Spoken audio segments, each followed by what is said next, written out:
Eu hoje vou-vos passar os principais conceitos para gerir e liderar uma equipa num restaurante. Por favor, posso falar com o gerente?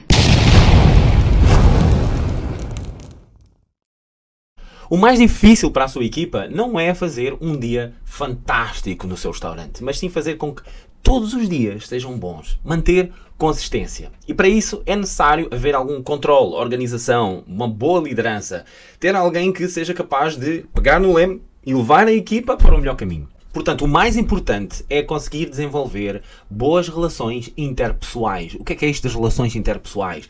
É conseguir perceber quais são os sonhos, os objetivos de cada um dos elementos da equipa e conseguir acondicioná-los ao propósito da empresa. Esse é um dos pontos a ter em conta quando se faz uma entrevista. Por isso que há muitas empresas que primeiro avaliam a pessoa e só depois avaliam as competências. Porque é muito importante ter dentro da nossa equipa pessoas que realmente encaixam dentro do nosso propósito, dentro da nossa missão e têm formas de pensar muito similares à nossa. Por isso, depois de conhecer as valências de cada um dos funcionários, nós precisamos de ter pelo menos uma avaliação de cada um dos funcionários e nós reconhecermos as valências de cada um.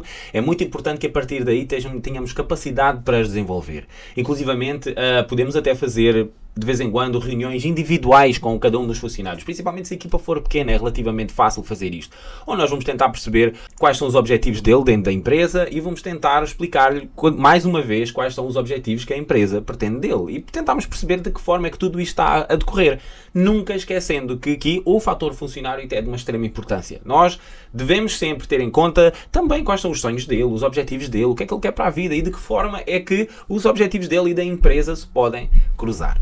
Há que ter em conta um conceito que um professor meu um dia me passou. Ele disse-me que há essencialmente 3 formas de reger uma equipa. Através da opressão, que é aquela que eu menos recomendo, quando aquele discurso do género faz o que eu digo, ou então serás castigado, ou serás despedido, ou seja lá o que for. Esse um dia, um líder, em verdade por aí, ele não poderia dar maior indicador de insegurança e de alguém que não faz a menor ideia do que é que está a fazer. Portanto, não há melhor forma de criar desequilíbrio dentro da equipa senão seguir por esse caminho. A outra forma é através do respeito. É conseguir fazer com que os funcionários se sintam respeitados e que tenham parte integrante dentro dos objetivos da empresa.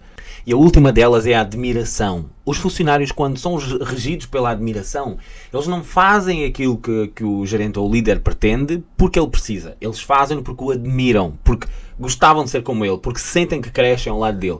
O meu professor até acrescentou: Heller, tu podes ficar descansado que a grande maioria dos líderes só atingem esse ponto muito perto da reforma. Ok, a partir daqui é necessário criar processos e rotinas. Processos e rotinas acondicionados à nossa empresa. O que é isto dos processos e rotinas? Criar uma forma automática e que seja simples de implementar para que toda a gente conheça quase de cor e salteado quais são o propósito da empresa, qual é a forma, a missão do vosso restaurante, bem como através das rotinas eles saberem exatamente que tarefas devem incluir no seu dia a dia. Claro que o passa a boca, o passa a palavra, muitas vezes não é o mais indicado.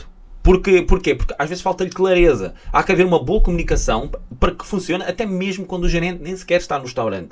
Não devemos fazer aquela comunicação vaga e ambígua, muito do género. Imagino que, sei lá, vocês precisam de ajuda para alguém limpar os candeeiros porque repararam que tem, sei lá, muito pó. Vocês não podem dizer à equipa: olha, por favor, alguém que me ajude a limpar isto ou alguém que limpe isto, por favor.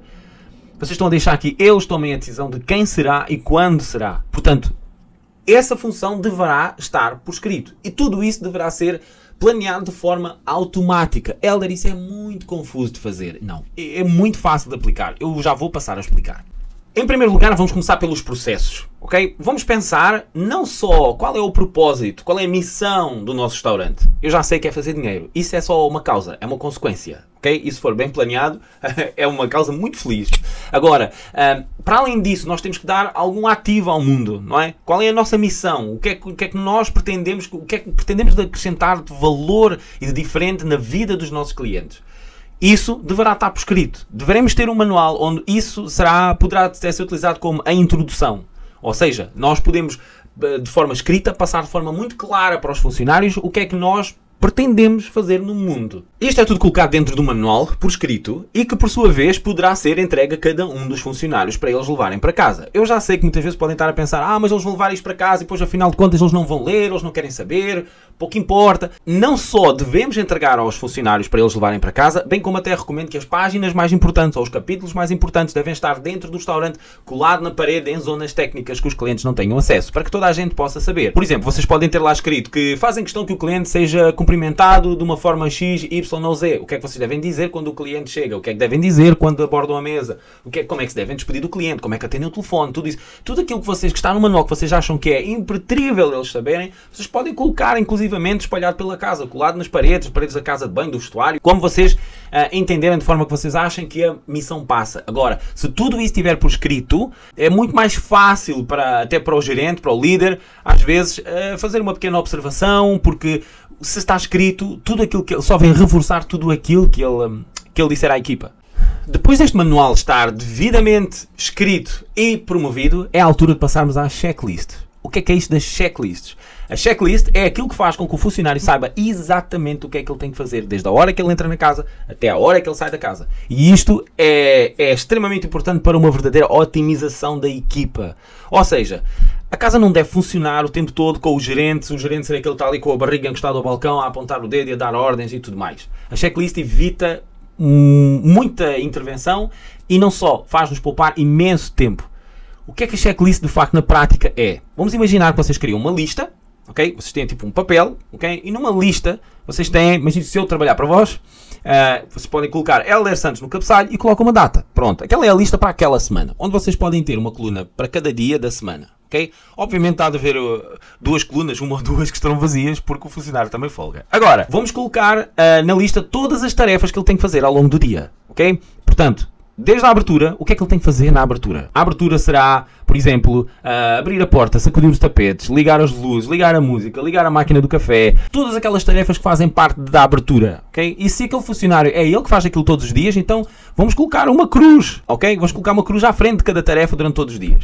Durante o dia, o que é que ele tem que fazer? O que é que vocês acham que tem que ser limpo e arrumado durante o dia na vossa casa? Por exemplo, se estivermos a falar em regras de HACCP, se estivermos a falar em limpezas da sala, limpeza da cozinha. Portanto, vamos imaginar à quarta-feira, vocês já têm lá listado tudo aquilo que há para fazer, mas à quarta-feira vocês colocam uma cruz naquilo que vocês querem que seja limpo à quarta-feira e, consequentemente, à quinta e à sexta e por aí fora. Cada vez que o funcionário cumprir com uma tarefa, ele simplesmente faz uma bolinha lá à volta da cruz. É tão simples quanto isso. Passando outra vez à hora do fecho, o que é que o funcionário deverá fazer? Retificar casas de banho e tem que estar lá explicado, limpar a casa de banho e depois tem que estar mesmo lá especificado.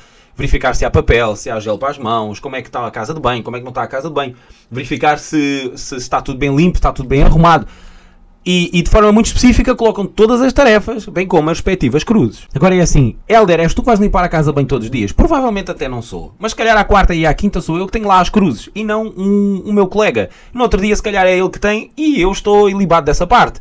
O que é que vai acontecer aqui? Vai haver aqui uma distribuição de tarefas por toda a equipa de forma organizada e inteligente e muito bem distribuída. Agora, eu deixo já aqui mais uma observação. Não é fácil criar uma checklist e acertar logo à primeira. As checklists são muito dinâmicas. Você tem que passar aquela imagem de que a checklist não é sempre igual. Vamos imaginar, por exemplo, que o vidro da montra estava muito sujo. É muito fácil. Não é chegar lá aos funcionários e dizer assim, olha, vocês têm que limpar o vidro da montra. Ou A, B, C ou D. Preciso que limpes o vidro da montra. Não, vocês podem ir à checklist e vão acrescentar lá nas tarefas à meia da tarde ou da manhã ou à noite, como vocês quiserem, colocam lá limpar o vidro da montra. Eu quero que o vidro seja limpo 2 vezes por semana. Não basta. Em que dias é que vai ser? Às terças e quintas. Tudo bem. E quem é que vai ser? Olha a clareza que vocês já estão a ter. É o Hélder que vai limpar. Então vão à checklist do Hélder e colocar lá limpar o vidro da montra terças e quintas. E está tudo bem. Vocês podem perguntar assim, Hélder, mas é assim, eu posso otimizar todo o serviço da minha casa assim, mas que garantias é que eu tenho que de facto eles vão fazê-lo? E tem toda a razão. Vocês não têm essa garantia. Imaginem que eu, por exemplo, que cumpri todas as minhas tarefas, tenho lá naquele dia todas as bolinhas já feitas, eu já fiz todas as bolinhas, eu quero ir embora para casa. Já chegou ao final do meu dia, eu quero ir embora para casa. Eu, por baixo de cada coluna, eu tenho que fazer uma assinatura. Mas eu ainda não posso ir embora para casa. Eu preciso de uma dupla assinatura. A dupla assinatura é alguém que vai assinar por baixo, assinatura 1 e assinatura 2. Alguém vai assinar por baixo, pode ser um gerente, pode ser um colega de trabalho, pode ser quem entenderem. E o que é que vai acontecer? A pessoa que assinar por baixo também é cúmplice. ela não pode assinar sem verificar que de facto eu cumpri com todas aquelas tarefas que eu tinha estipulado para aquele dia. Portanto, essa pessoa, antes de assinar, ela vai ver se eu realmente deixei a casa de banho em condições, se eu deixei a secção que me foi determinada para eu limpar, se estava limpa, se estava arrumada, se estava tudo bem, ok, e ela vai assinar por baixo. E eu posso me ir embora e termina o meu dia e o gerente nem sequer lá estava. Agora, tudo isto tem que ser verificado diariamente. Vamos imaginar que o gerente vai fazer a ronda pela casa, vai perceber se efetivamente está tudo limpo e arrumado da mesma forma que ele quer, da mesma forma que ele gosta, e vai conferir com a checklist que ele colocou no dossiê. Ou seja, tem uma pasta no armário onde os funcionários podem, cada um à sua checklist, eles podem preencher. Se por acaso ele repara que nem tudo está feito, ou repara que assinalaram e não foi feito, tem que haver um briefing diário. Todos os dias há uma reunião muito curta, de 7 minutos, toda a gente em pé, a falar com o gerente, onde o gerente vai apontar algumas observações importantes, não só para o serviço, o que é que correu menos bem no dia anterior e o que é que devemos alterar ou não, bem como a devida checklist. Eu deixo aqui uma ressalva que, se alguma coisa não estiver correta com a checklist, eu não recomendo que chamem o funcionário à atenção em frente a toda a equipa. Às vezes, basta alguém fazer um comentário do género: olha, ontem o vidro da montra ficou por limpar. Não precisa dizer mais nada, porque a pessoa que tem a checklist com aquela tarefa, ela sabe perfeitamente que seria a vez dela de fazer aquela limpeza.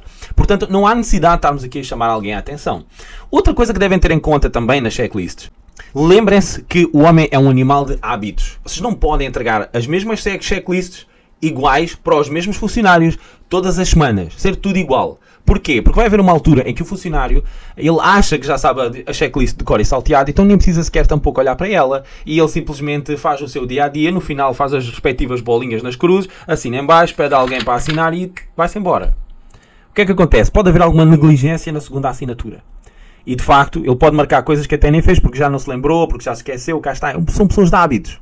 Podemos então pegar nessa ideia e vamos fazer o seguinte: podemos todas as semanas alterar. A checklist que era do Helder, trocam o Helder com o João com o Rui com a Rita, com a Ana, com a Luísa, com seja lá o que for.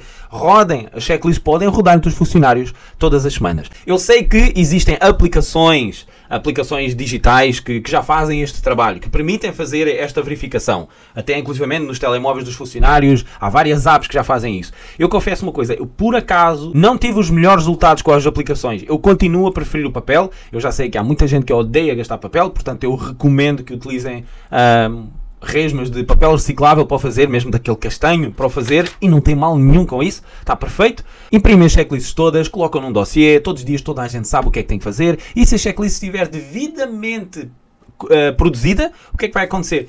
Eu hoje começo a trabalhar na vossa casa e muito provavelmente ao fim de poucos dias vocês já me podem dizer: Helder, amanhã quem vai abrir a casa és tu. Porquê? Eu não estou minimamente preocupado, porque se eu cumprir com aquilo que está lá na checklist, eu sei que vou ter sucesso. Eu sei que não me vou esquecer de nada. E eu sei que vou ser capaz de organizar a casa para ter uma boa abertura. Eu sei que já falei convosco sobre como implementar processos e rotinas, como implementar e controlar rotinas. Uma coisa que devem ter sempre em atenção: gerir uma equipa não é gerir folhas de Excel. Isso é muito importante.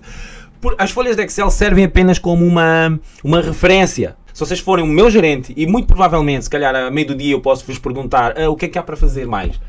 É bem possível que se calhar eu não faça essa pergunta, é bem possível que mesmo que eu faça essa pergunta, muitas vezes até o próprio gerente ele não se lembra o que é que pode ser feito, ok?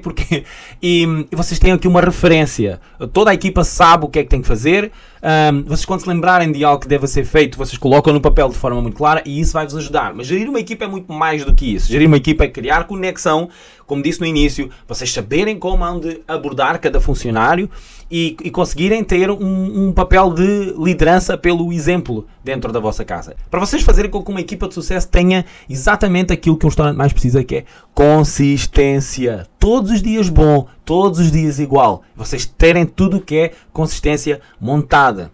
Da mesma forma, quando vocês tiverem uma ideia sobre um serviço novo, sobre uma técnica nova, sobre algo que vocês queiram alterar no serviço, passem para o papel, colocam nas checklists, colocam nos processos, coloquem no manual e vão ver que é muito mais fácil. Se tiver alguma dúvida, já sabem onde é que eu estou. Por favor, posso falar com o gerente?